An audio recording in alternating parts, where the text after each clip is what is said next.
Oh, hi. Nearly senior citizen and a hamster here. I was just trying to get her up close to the camera. I got another bit of a fun fact about hamsters that I wanted to come up with. I only found this one out in the past year or so, and I've been a hamster man since the mid to late 80s. So to have found something new out about hamsters is kind of interesting and fun, though I should have known this one.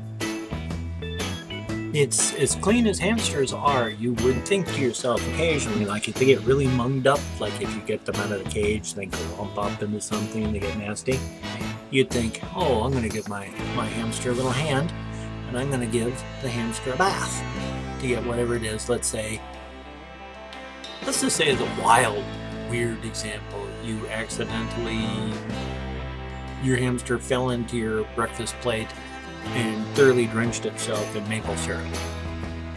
And so you think to yourself, well, I'm going to give my hamster that's coated entirely in maple syrup, but is filled with pancakes because it ate pancakes while covering itself in maple syrup. So you go to give it a bath. Not a good idea. Hamsters have oils on their skins that, if it gets removed, can make them very, very sick. It's a protective oil that keeps their fur clean, keeps their skin clean, and if it gets washed off, which if you give your hamster a bath, it will wash it off, and then suddenly there's that extra protective layer that its fur isn't getting the oil it needs, the skin doesn't get the special oil it needs, and it's just going to get sick.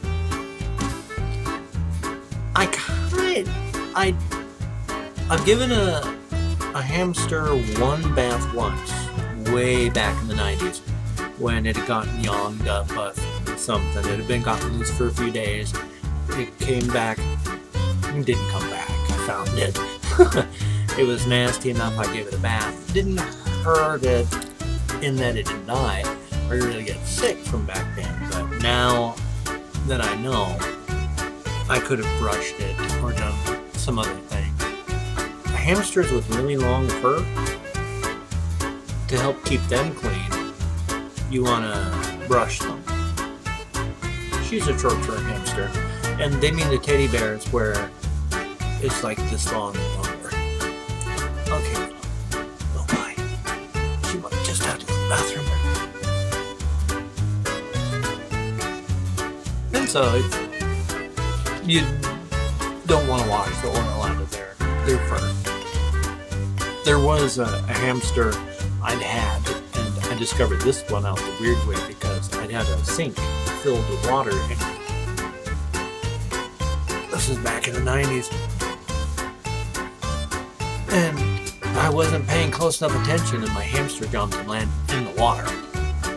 And at first I freaked out because I thought the whole thing was just going to drown. But it's really weird. It's almost like they've been designed through evolution, and the ones that did this survived, while the others that couldn't die and didn't pass on the genes. They puff out their cheek pouches with air when they fall in the water. And so this hamster, after she went blopped into the sink, as I was trying to get her out, within a half second her cheek pouches were puffed up like this, and her head, of course, was floating above the water. Not a chance she was going to drown. And then she just dog paddled to the side, got out, put her in her cage. After I took a towel and dried her off a little bit, put her in her cage, she was fine. It was a he or a she, I can't remember. Back in the 90s, like 15, 20 years ago. I can remember some things. Like I remember doing that with a hamster. I don't remember if it was a he or a she though. Well, that's not important. What is important is that you don't bathe your hamster in anything that's going to strip the oils out of their fur. I mean, even when they clean themselves, they're cleaning themselves with their own spit, and that doesn't take the oil out. It just runs the oil through their fur cleanly. And, well, I mean, they're like cats. You know, when a cat cleans itself, it's clean, but it's coated in cat spit. Same thing. Hamsters can just, they spend so much time just cleaning everything. They just clean them from their noses to the tips of their tails, so to start, until they're just glossy from one end to the other. They're just fixated on being clean. If you like what you've heard, like what you've seen, I'm sorry about my surroundings. I'm sorry about my bloody hand. I've called, today is the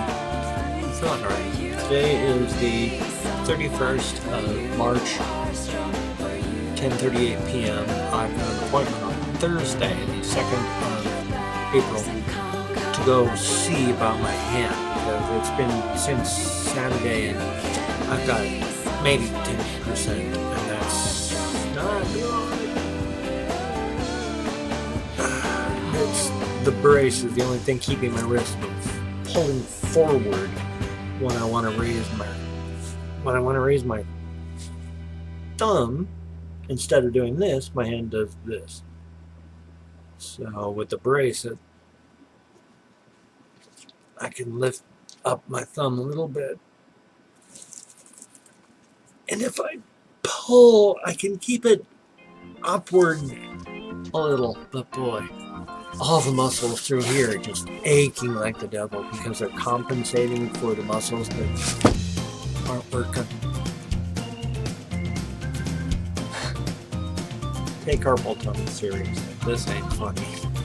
I mean, it can be funny as hell on the outside. Even I know that. I mean, I see both sides of everything. I mean, I'm on the inside busy freaking out because my hand isn't working right, and on the same side, I'm going, yeah, that's kind of funny. My hand's flopping around, and oh look, I'll hand you this, blonk, and I'm dropping stuff. And my hand's still trying to curve inward because if I want to go like this, my hand, remember, does this. So my right hand is still trying to do this every time I use it.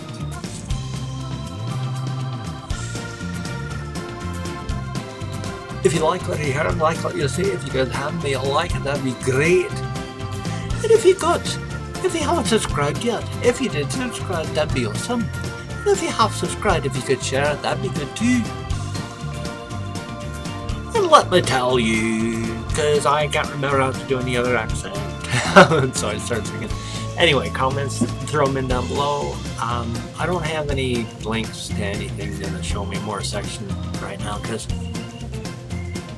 it's really hard to type, and I freak out very badly right now because of this. So maybe you'd check an old video and check a GoFundMe link or my Google Plus page or however.